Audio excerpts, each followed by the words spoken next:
अन्वी की ओर देखा। वह मन लगाकर सवाल हल कर रही थी। उनकी बेटी पढ़ाई में बहुत अच्छी है, बहुत मेधावी है।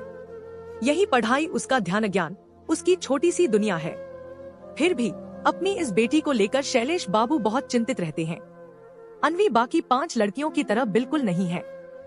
वह पूरी तरह से अलग स्वभाव की है। वह पढ़ाई लिखाई के अलावा कुछ नहीं समझती और न ही समझना चाहती है। इस दुनिया जहान से जैसे उसका कोई रिश्ता ही नहीं है, कोई लेना देना नहीं। वह बहुत आत्मकेंद्रित और स्वार्थी है। रिश्तों का कोई मूल्य, कोई महत्व उसकी नजर में नहीं है, चाहे वह रिश्ता कितना भी करीबी क्यों न हो। यह बेहद गंभीर और कम बोलने वाली लड़की, जिसके चेहरे पर मुस्कान अमावस्या के चांद की तरह ही असंभव है, सिर्फ 5 साल की उम्र में कैंसर से अपनी मां को खोने के बाद खुद को समेट चुकी है। जैसे जैसे वह बड़ी हो रही है, वह और भी तुनक मिजाज और रूखी होती जा रही है।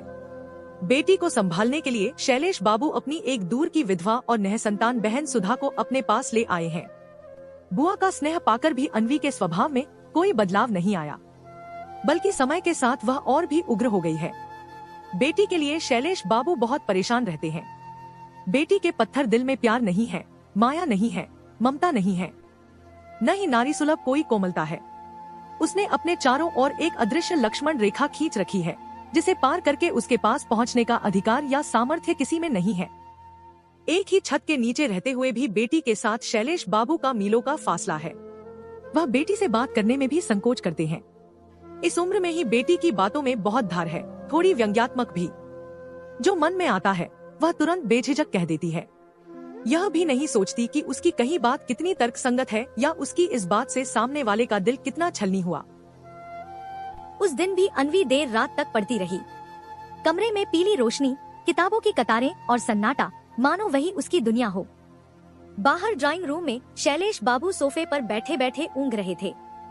सामने टेबल पर अन्वी की बचपन की एकमात्र तस्वीर रखी थी, माँ की गोद में मुस्कुराती हुई। शैलेश बाबू की आंखें अनायास भर आईं। उन्हें याद आया जब अन्वी 5 साल की थी और उसकी माँ अस्पताल के बिस्तर पर पड़ी थी। छोटी सी अन्वी ने माँ का हाथ पकड़कर बस इतना कहा था, माँ आप ठीक हो जाओ, मैं कभी जिद नहीं करूंगी। लेकिन माँ ठीक नहीं हुई। उस दिन के बाद अन्वी ने कभी किसी से कुछ नहीं मांगा, न प्यार, न दुलार, न अपनापन। उसने मानो अपने भीतर यह तय कर लिया था कि जिसे खोना तय हो, उससे जुड़ना ही क्यों। अचानक कमरे से किताब बंद होने की आवाज आई। अन्वी बाहर आई, आंखों में वही सख्ती, वही दूरी। चाय है? उसने सपाट स्वर में पूछा। शैलेश बाबू हड़बड़ा गए। हाँ, अभी बनवाता हूँ। चाय पीते हुए अन्वी की नजर अचानक मेज पर रखी उस पुरानी तस्वीर पर पड़ गई। वह ठिठक गई। पल भर को उसके चेहरे की कठोरता दरकी, बस पल भर के लिए। यह क्यों निकाल रखी है? उसने झुंझलाकर पूछा। शैलेश बाबू ने कांपती आवाज में कहा, आज तुम्हारी माँ की बरसी है। अन्वी का हाथ कब से छूट गया। चाय छलक गई।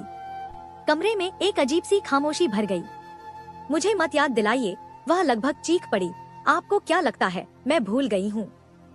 यह पहली बार था जब उसकी आवाज में धार नहीं, दर्द था। तुमने खुद को पत्थर बना लिया है अन्वी।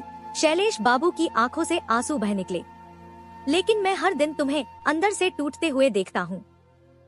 पढ़ाई तुम्हारी ढाल है बेटी, ताकत नहीं। अन्वी कुछ बोल नहीं पाई। उसकी आंखें लाल हो चुकी थी, लेकिन आंसू बहने का रास्ता जैसे उसे आता ही नहीं था। वह तेजी से अपने कमरे में चली गई और दरवाजा बंद कर लिया। अंदर जाकर वह फर्श पर बैठ गई। किताबें सामने पड़ी थी, लेकिन अक्षर धुंधले हो चुके थे।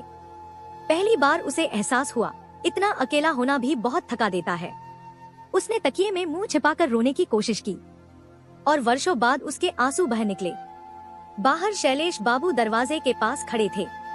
उन्होंने दस्तक नहीं दी, बस धीमे स्वर में कहा, मैं तुम्हारी माँ की जगह नहीं ले सकता अन्वी, लेकिन अगर कभी तुम्हें लगे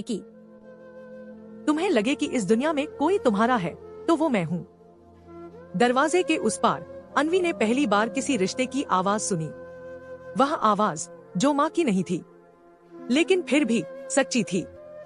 कहानी यहीं तक। कहानी आप सभी को कैसी लगी कमेंट करके जरूर बताएं और लाइक, शेयर, सब्सक्राइब करना बिल्कुल ना भूलें।